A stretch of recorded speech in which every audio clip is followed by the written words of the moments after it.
Thank you, Daniella. Time now for the headliner brought to you by Miller Lite. And a gentleman that needs no introduction, obviously, he is a legend, and it is Scotty Bowman, a former Red Wing coach, now special consultant with the Blackhawks, among other things. I've said this to his face, and I'm going to say it again. I believe he is the greatest coach in professional sports history, in all of sports history, really. His legacy is that impressive. Scotty, thanks for joining us on the headliner. It's always a pleasure talking to you. Good, Art. Good to be on. I want to go back to when you came to Detroit. I know your affiliation with Jimmy Devellano, who was the general manager at the time, went all the way back to your days in St. Louis, where you were the coach of the Blues. You were the coach for that iconic, and the Blues side, for the iconic Bobby Orr photograph when he scored the game winning goal in the Stanley Cup finals. But your affiliation with Devellano, was that, how instrumental was that to bring you to coach the Red Wings? Well, you're right. Jimmy and I were talking about it. We had dinner the other night. He's still in Sarasota, Florida, and contacted me, and I just was with Pittsburgh, and I was in a little bit of a dispute over a contract, and he knew about it because we kept talking to each other. So he called and said that they wanted to make a change, and I didn't know a lot about Detroit except they were one of the best teams in the West. They were a great offensive team.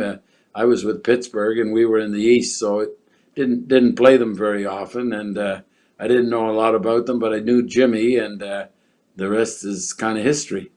With that said, and I think that's what's amazing. The Red Wings were an offensive juggernaut, as you just said. But when you walked in, I mean, you immediately knew that you had to change the culture where they had to be more of a team that could play the 200-foot game and just not think offense, offense, offense in order to get that Stanley Cup.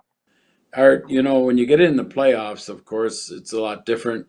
You're matching up as much as 7 games over a 2-week period, and there's a lot of factors that go into it. But it's such a different game because players don't play the same as they do during the season. They know that there's no tomorrow, so the offense is important, but defense starts to really come into play. And when I got to Detroit, I knew that they had the offense. They had the center ice position pretty well locked up with both Steve Yzerman and Sergei Fedorov.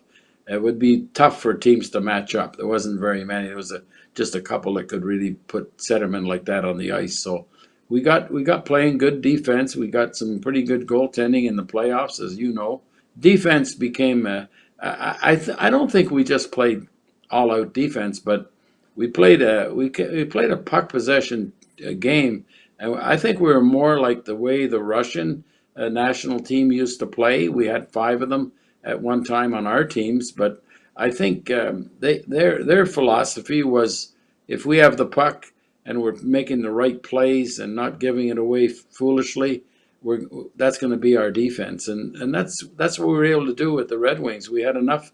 Well, we had great defensemen like Nick Lidstrom and of course we had the forwards that could score, but we played a team game, and I think that was the reason the team was successful. The Red Wings had Steve Yzerman and Sergei Fedorov, and you just touched upon it at center. They played together for 14 years. I consider them to be two of the top four centers in the world, in the entire world at the time, on the same team.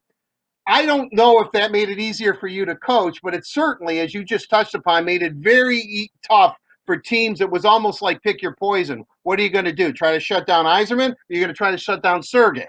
It was center ice position. It's still the premier position. I think when you have a couple of them, we look at Pittsburgh now with Malkin and Crosby, and you go through the different teams, and if they get the center ice position locked down, and we were fortunate, we picked up, as you know, in a trade for Igor Larionov, and that was a big factor.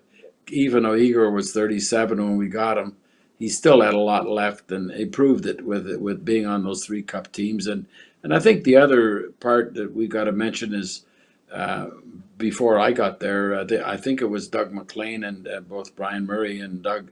They picked up Chris Draper from Winnipeg in a very Right. very unusual deal, as you know, often talked about. kidding, kidding Chris that we got our dollars worth out of him.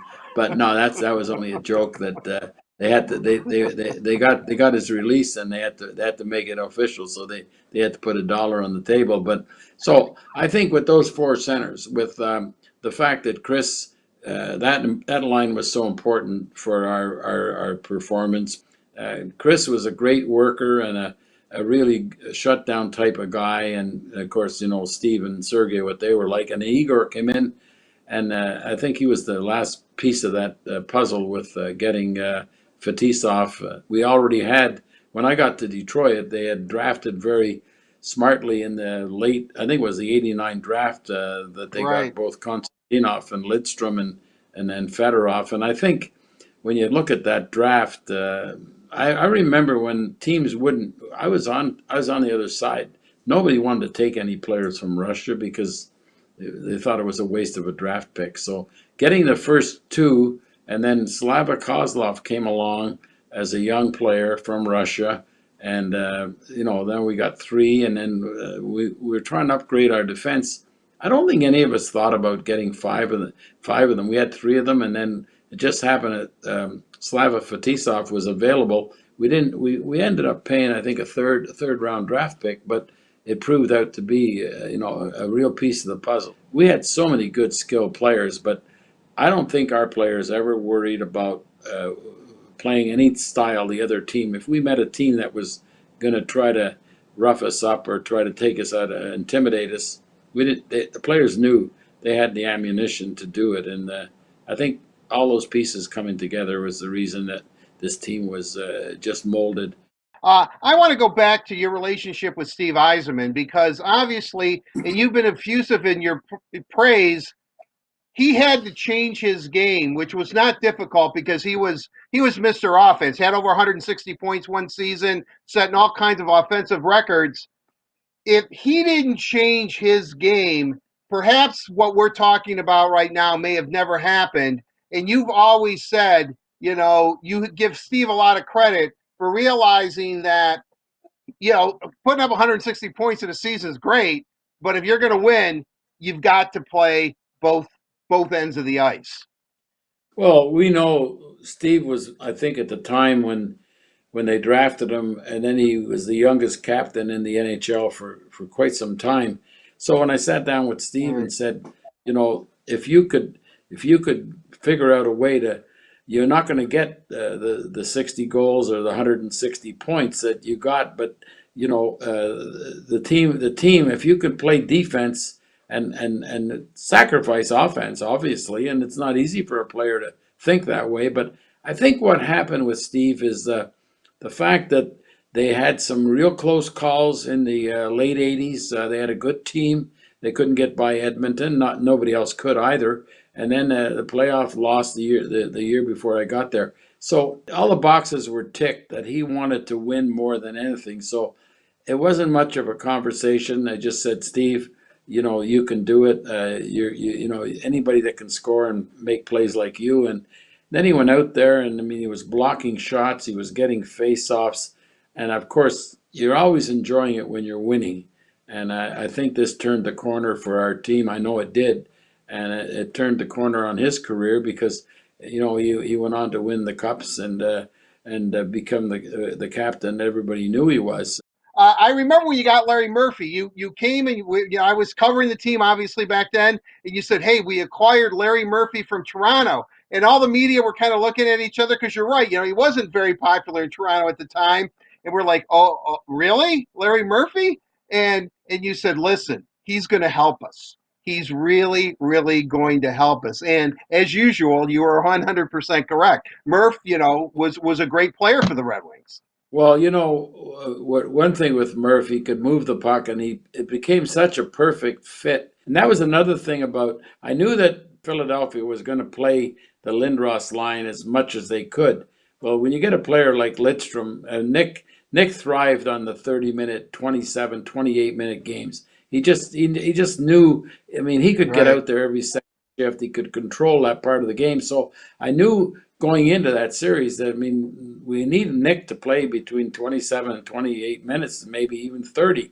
and Murph was right along with him. So that was one thing with Nick, is that his career was such an amazing. I just finished reading his book, and it's just amazing how when you look at the stats he put up for the Red Wings, even long after I was there. I've talked to Jimmy a lot about the great players that Detroit has had in their whole history, and that's what he kept saying to me. He said, "You know, Scotty, I wish he would have played a couple more years. He could have, you Yeah. know, but unfortunately, I don't think Nick will ever. I mean, he doesn't care about it, and I know it doesn't matter to him.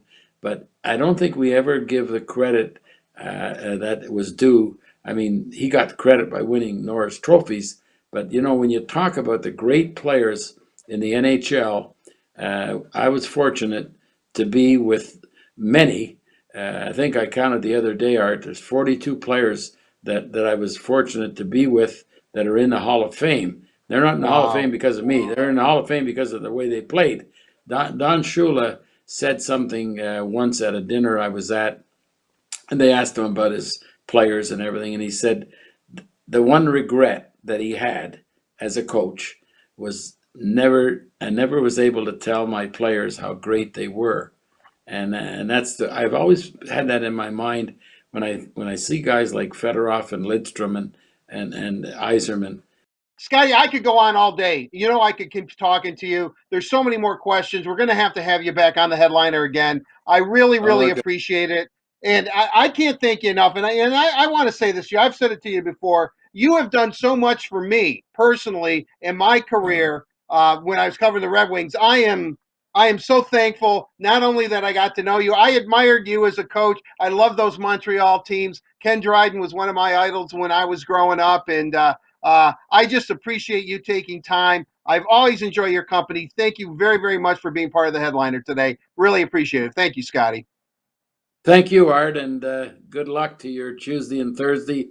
On Woodward Avenue, because words on Woodward. I'll try to find it somewhere. Thanks, Art. Nice talking to you. My pleasure, Scotty. You take care of yourself. Thank you very, very much. All right, there you have it. That is the Word on Woodward, the headliner on the Word on Woodward, brought to you by Miller Lite, the original light beer with great taste and only 96 calories, available for delivery. Daniella, what can I say? Scotty's one of my all-time favorites, and I just appreciate his company.